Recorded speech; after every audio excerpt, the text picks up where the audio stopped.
न्यायालयाने 2012च्या आरएनआर पॉलिसीनुसार 3 महिन्याच्या आत नोकरी देण्याचे आदेश दिलेले असून सुद्धा WCLने शेतकऱ्यांना नोकऱ्या दिल्या नाही। या अनुषंगाने कोयला खदान शेतकरी यांनी आजपासून बेमुदत आंदोलन सुरू केलेलं आहे आणि या आंदोलनाला भाजपचे आमदार आशिष देशमुख यांनी भेट दिलेली आहे। भाऊ, काय सांगणार या जे कोयला पीडित शेतकऱ्यांना तुम्ही आज भेट दिलेली आहे, काय त्यांच्या प्रमुख मागण्या होत्या?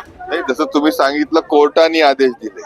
कोळसा मंत्री किशन रेड्डी साहेबांनी या संदर्भामध्ये गडकरी साहेबांच्या सोबत मीटिंग घेतली, त्यांनी निर्देश दिले।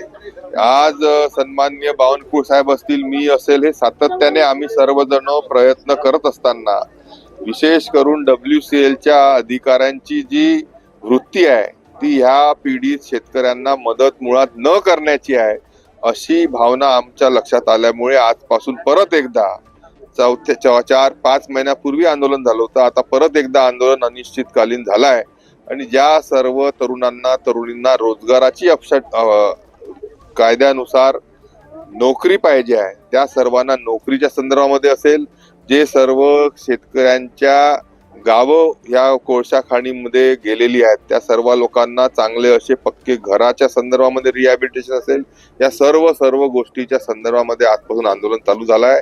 हे अनिश्चितकालीन आंदोलन आहे।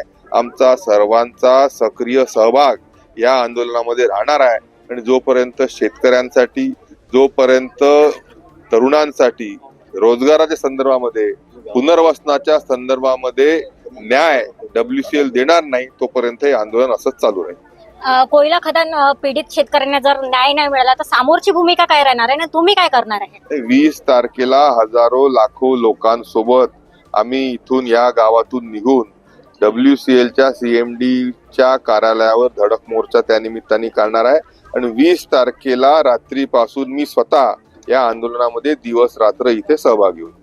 नक्कीच कोयला खदान पीडित शेतकऱ्यांना न्याय नाही मिळाल्यास 20 तारखेला आंदोलन करण्याचा आश्वासन आमदार आशिष देशमुख यांनी दिलेले आहे। देशोन्नतीकरिता रिपोर्टर स्नेहा बोगे, नागपूर।